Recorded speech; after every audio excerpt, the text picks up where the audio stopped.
कल्याणे भागे सविसोहिठाणं जिमे गुरु सययम् अनुशासयन्ति तेऽहं गुरु सययं पूजयामि तेऽहं गुरु सययं पूजयामि। आराध्य को नमन। उपस्थित बंधुओं बहनों, मैं अपनी बात को प्रारंभ करूं उससे पहले महासभा के समस्त आयोजकों को साधुवाद देना चाहूंगी। भक्तांबर स्तोत्र जैसे महान स्तोत्र को जन जन तक पहुंचाने का संकल्प किया। वैसे महासभा के पदाधिकारियों का सदा से लक्ष्य रहा समाज भौतिकता और आध्यात्मिकता में कहीं भी पीछे न रहे और दोनों का संतुलन बना रहे। अतः दोनों दृष्टि से महासभा प्रशंसनीय कार्य कर रही है। अध्यात्म में भी ज्ञान दर्शन चारित्र तप और वीर्य सभी में सभी लोग गति प्रगति करते रहें, यही महासभा का मूल उद्देश्य है। और उसी उद्देश्य को सार्थकता प्रदान करने के लिए महासभा के तत्वावधान में अनेक गतिविधियां चल रही है और उसी में आज से एक ये छोटी सी गतिविधि प्रारंभ हो रही है, भक्तांबर स्तोत्र की यात्रा। तो मैं विषय प्रवेश करूं उससे पहले स्तोत्र क्या है, स्तोत्र की रचना क्यों की जाती है, भक्तांबर स्तोत्र की रचना किसने की व क्यों की, थोड़ी सी जानकारी देना चाहूंगी। जहां जीवन है वहां उतार चढ़ाव आते रहते हैं, परिस्थितियां आती रहती है और आदमी सदा परिस्थितियों से बचने का उपाय खोजता है। दुनिया में अनेक विघ्न बाधाएं हैं, समस्याएं हैं और ऐसा कोई व्यक्ति नहीं जिसके सामने कभी कोई समस्या न आती हो। उन समस्याओं को सामना करने के लिए व्यक्ति में मनोबल चाहिए। समस्याओं के समुद्र को तैरने के लिए कोई नौका चाहिए, कोई सहारा चाहिए और सहारा के लिए आचार्यों ने स्तोत्रों को आलंबन बनाया, मंत्रों को आलंबन बनाया। जैन, बौद्ध, वैदिक, इस्लाम सभी परंपरा में अनेक स्तोत्रों की रचना हुई है और उनके सहारे अनेक समस्याओं का पार भी पाया गया है, विघ्न बाधाओं को दूर किया गया है। समस्याएं चाहे ग्रहकृत हो, चाहे मनुष्यकृत हो, चाहे परिस्थितिकृत हो अथवा मनोवृत्तिकृत हो, मंत्र और स्तोत्रों से बाधाओं को मिटाया है और मिटाया जा सकता है। आचार्य मानतुंग से भक्तांबर स्तोत्र की रचना हुई। यह रचना विशेष परिस्थिति में हुई और उसके संदर्भ में बहुत सारी कथाएं प्रचलित है। जहां शक्तिशाली स्तोत्र होता है वहां उसके साथ चमत्कार की अनेक घटनाएं जुड़ जाती है। भक्तांबर के साथ भी अनेक चमत्कार की घटनाएं जुड़ी हुई है। भक्तांबर का रचना काल 7th सेंचुरी माना गया है और उस समय वाराणसी के राजा थे हर्षवर्धन। उसी नगरी में 2 धुरंधर पंडित थे, एक मयूर भट्ट और दूसरे बाण भट्ट। मयूर भट्ट का ही दामाद था बाण भट्ट। मयूर भट्ट को एक बार कोढ़ हो गया, महामारी हो गई। देवी की आराधना की और कोढ़ ठीक हो गया। उसके कारण उसकी इतनी प्रसिद्धि होती है। इधर जो बाण भट्ट था उसी का दामाद है। बाण भट्ट को ससुर की प्रसिद्धि सहन नहीं हुई।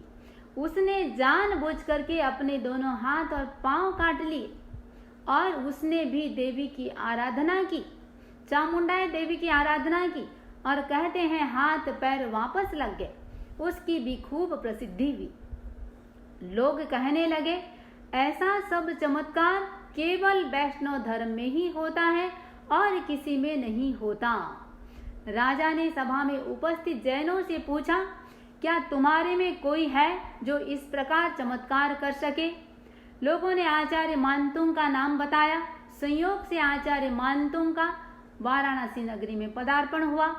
राजा ने चमत्कार दिखाने के लिए आग्रह किया, उन्होंने स्वीकार नहीं किया। तब राजा हर्षवर्धन ने कहते उन्हें एक 4 मंजिला मकान के तल गृह में कैद कर लिया। सभी दरवाजे बंद कर दिए, हाथों में हथकड़ियां, पैरों में बेड़ियां तथा पूरे शरीर को लोहे की सांकलों से जकड़ दिया। उस स्थिति में मंत्रविद आचार्य मानतुंग ने इस भक्तामर स्तोत्र की रचना की और इस स्तोत्र में मंत्रों के अक्षरों की ऐसी संयोजना की गई है कि स्तोत्र जाप से सारा काम अपने आप हो जाता है। ऐसी ऐसी घटनाएं वर्तमान में भी आश्चर्य होता है कि एक एक श्लोक में इतना पावर है। प्रसंग से मैं बीच बीच में बात बताया करूंगी। भक्तामर स्तोत्र एक शक्तिशाली स्तोत्र है। भक्तामर स्तोत्र एक रहस्यपूर्ण यात्रा है। इसका पहला अक्षर है भक्त, शुरू होता है भक्त से और अंतिम शब्द लक्ष्मी से अंत होता है।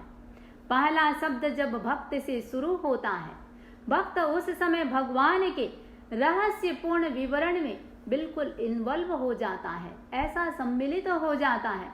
और अंतिम शब्द जब लक्ष्मी का प्रयोग होता है, उस समय बॉडी में, शरीर में एक पॉजिटिव एनर्जी का संचार होता है और ये एनर्जी व्यक्ति को मेंटल पीस, फिजिकल फिटनेस और फाइनेंशियल स्टेबिलिटी के साथ सामाजिक परिवेश को भी पॉजिटिव बना देता है। भक्तामर की हर पंक्ति में 4-4, प्रत्येक श्लोक के 4-4 पंक्ति है। हर पंक्ति में 7 गुरु और 7 लघु अक्षर है। आचार्य मानतुंग जब इसकी रचना किए, कोई काउंट करके नहीं किया, लेकिन उनके भीतर भक्ति की ऐसी पराकाष्ठा थी और ऑटोमेटिक स्वतः होता चला गया। तो भक्ति से स्तोत्र की स्वतः स्फुरना होती चली गई। जिस छंद में यह बना है, जो भक्तामर स्तोत्र बना है, उस छंद का नाम है बसंत तिलका। और कहते हैं भक्ति में इतनी शक्ति होती है जहां चमत्कार स्वतः सर्जन हो जाता है। दूसरी बात, भक्ति तो थी ही, साइंटिफिक दृष्टि से यदि इस पर विचार करें, इसमें जो शब्दों का अरेंजमेंट हुआ है, जो संयोजना हुई है, उसमें एक ताकत है।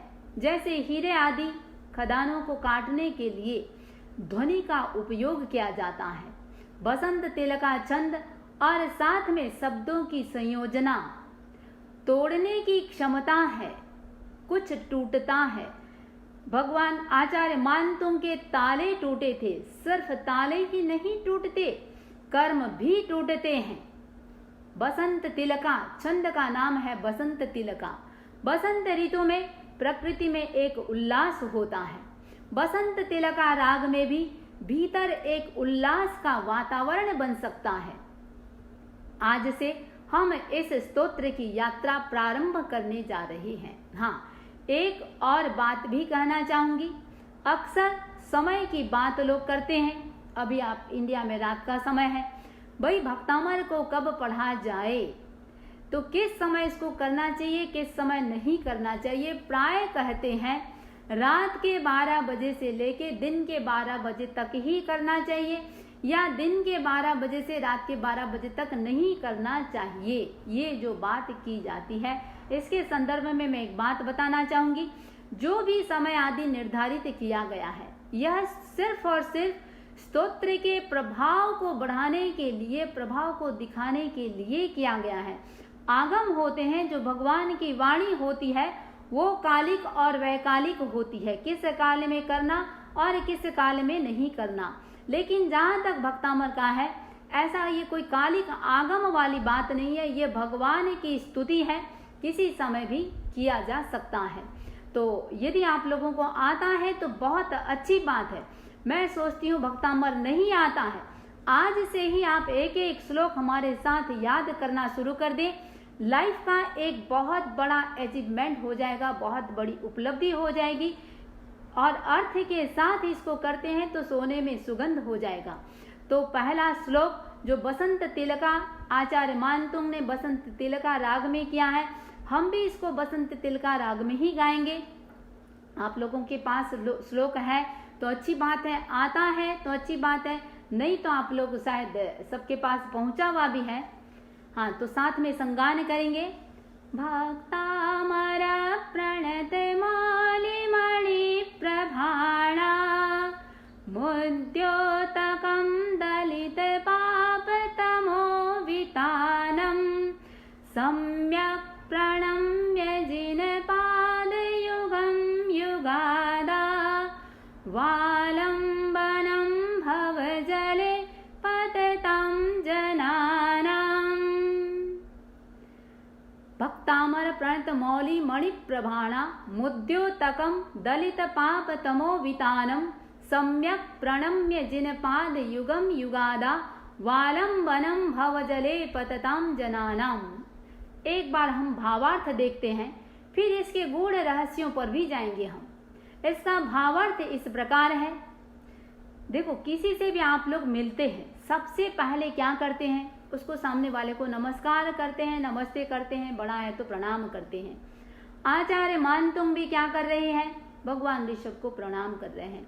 तो भगवान ऋषभ के और बात जो बता रहे हैं, भगवान ऋषभ के मूल जो भावार्थ इसका है, भगवान ऋषभ के चरण युगल में देवता लोग भक्ति पूर्वक नमस्कार करते हैं। और जब नमस्कार करते हैं, नमस्कार में ऑटोमेटिक सिर झुकता है चरणों में। तो आचार्य मानतुंग कह रहे हैं, जब वो नमस्कार करते हैं तब उनके मुकुट में जड़ित जो मणियां होती है, वो मणियां प्रभु के चरणों के प्रकाश से, कांति से वो और अधिक देदीप्यमान हो जाती है।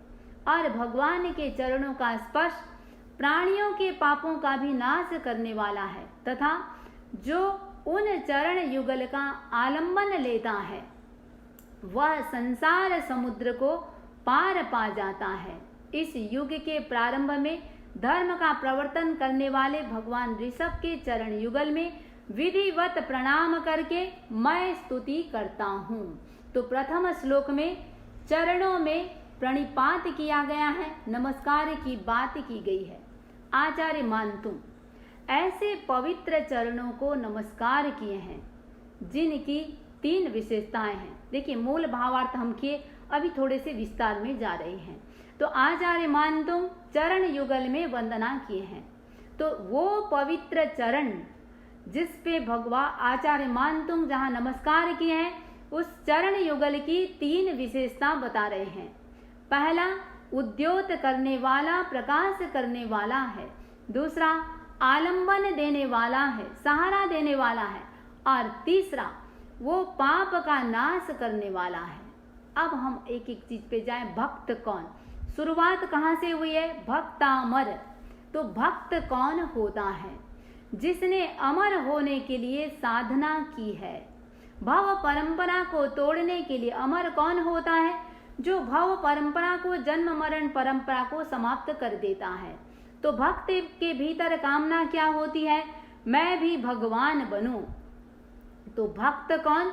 जिसने अमर होने के लिए, भक्तामर, भक्त अमर, जिसने अमर होने के लिए साधना की है, भव परंपरा को तोड़ने के लिए भक्ति की है या भक्ति करता है। अमर होने के लिए सबसे पहली एक्टिविटी करता क्या है? वो झुकता है। झुकने से क्या होता है? भक्तामर प्रणत, प्रणत यानी झुकना। तो भक्त कौन? जो अमर होने के लिए झुकता है। अब झुकने से क्या होता है? आगे जो बात बताई, मौली मणि प्रभाणा। देखिए, मौली वैसे मूल भावार्थ में गए हम तो मुकुट, और मणि यानी देवता के मुकुट की मणियों को और अधिक प्रभा करने वाले, दीप्ति करने वाले। लेकिन हम यदि और दूसरे अर्थ में जाएं तो जो झुक रहा है, झुकने से क्या होता है? तो आचार्य मानतुंग कह रहे हैं, झुकने से मौली मणि प्रभाणा, ज्ञान और श्रद्धा पर विशेष प्रभाव पड़ता है। तो भक्त कौन? जो अमर होने के लिए शुभ क्रिया करता है। और वह क्रिया क्या है? झुकना। झुकता है, उससे भगवान उसको देते क्या है? भक्त के ज्ञान और श्रद्धा को प्रकाशित करते हैं, प्रभावित करते हैं। अब प्रश्न होता है, जिनके चरणों में झुक रहे हैं वो भगवान कैसे हैं? मुद्योतकम दलित पाप तमो वितानम, मुद्योतकम दलित पाप तमो वितानम, पाप रूपी अंधकार का नाश करने वाले हैं। वो भगवान कैसे हैं? पाप रूपी अंधकार का नाश करने वाले हैं। अब झुकना कैसे? सम्यक प्रणम्य, कितनी बड़ी बात कह दी, सम्यक प्रणम्य। सम्यक, सम्यक क्यों कहा है? 3 प्रकार से प्रणाम होता है। एक सम्यक प्रणाम होता है, एक असम्यक प्रणाम होता है और एक सिर्फ प्रणाम होता है, व्यवहार के लिए होता है। जहाँ किसी प्रकार की कोई याचना है, दबाव है, वो प्रणाम सम्यक नहीं हो सकता। आप लोग साधु संतों के पास आते हैं, बच्चे को कहेंगे झुको झुको, उसके गर्दन को पकड़ करके जबरदस्ती झुकाते हैं। स्थिति ऐसी बनती है, पहले आपके दबाव से झुकता है और एक समय आता है कि समाज के दबाव के कारण उसको झुकना पड़ता है। जो नेचुरल जो झुकना चाहिए वो सीख नहीं पाता है।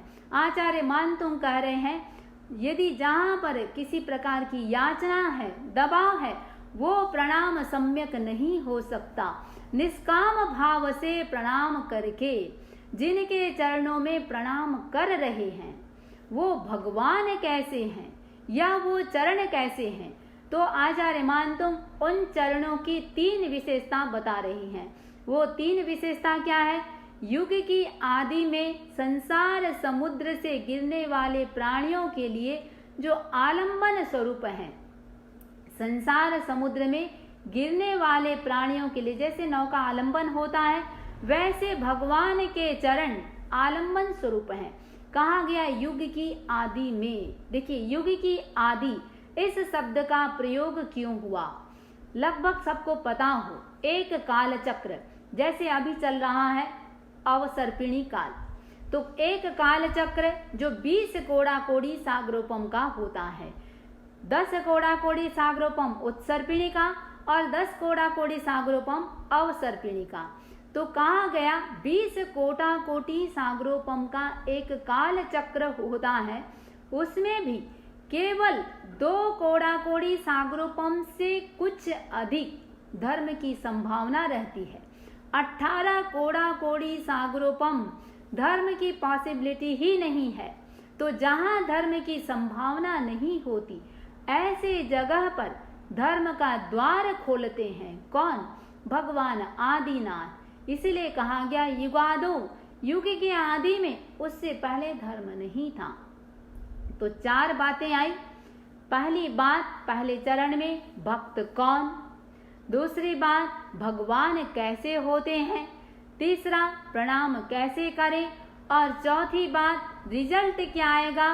भव रूपी समुद्र से पार हो जाएंगे, आलम्बन रूप है। तो अब रही बात, देखिए जो पहला श्लोक है, पहले श्लोक में यदि देखा जाए, सिर्फ आप पहले पूरा भक्तामर इतना चमत्कारिक है पूरे धर्म संघ में। मैं सोचती हूँ आज शायद हजारों लोग ऐसे हैं भक्तामर के पाठ किए बिना मुंह में पानी तक नहीं लेते। ऐसी ऐसी चमत्कारिक घटनाएं भी घटती है। तो प्राय करते होंगे, नहीं करते हैं तो आज से करना शुरू कर दें। एक एक श्लोक का महत्व भी मैं साथ में बताती रहूंगी आप लोगों को। पहला जो श्लोक है, हर इंसान अपने लाइफ में 3 चीज चाहता है, रिद्धि चाहता है, वैभव चाहता है, सुख चाहता है, सौभाग्य चाहता है। इन तीनों का सूचक, रिद्धि, सुख और सौभाग्य का सूचक है पहला श्लोक भक्तामर का।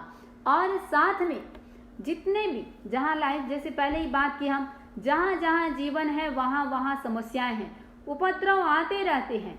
तो उपद्रव निवारण के लिए भी पहला श्लोक अपने आप में बहुत समर्थ है। तो रिद्धि, सुख, सौभाग्य और साथ में उपद्रव निवारण के लिए पहला श्लोक बहुत पावरफुल है। अभी एक बार इस श्लोक का हम सामूहिक फिर संगान करेंगे। उसके बाद किसी को कोई भी जिज्ञासा हो, आप लोग अपनी जिज्ञासा भी रख सकते हैं। हाँ, तो फिर से करेंगे। भक्तामर प्रणत मौलिमणि प्रभाणा मुद्योतकं दलितपापतमोवितानं सम्यक् प्रणम्य जिनपादयुगं युगादा वालम्बनं भवजले पततं जनानां। तो मैं सोचती हूँ आज से शुरुआत हुई है, प्रतिदिन सिर्फ अपन इसी समय एक एक श्लोक करेंगे। आप लोग पेशेंस रखेंगे, धैर्य के साथ आधा घंटा आत्मा के लिए निकालना है। आप लोग की सांसारिक चीज़ों के लिए भी ये बहुत पावरफुल है, तो उसके लिए निकालना है। तो लक्ष्य रखेंगे, जिस श्रद्धा के साथ आज आप आए हैं उसी श्रद्धा के साथ इस समाप्ति तक आप लोग इसको सुनेंगे, यही विश्वास के साथ। ओम अरहम।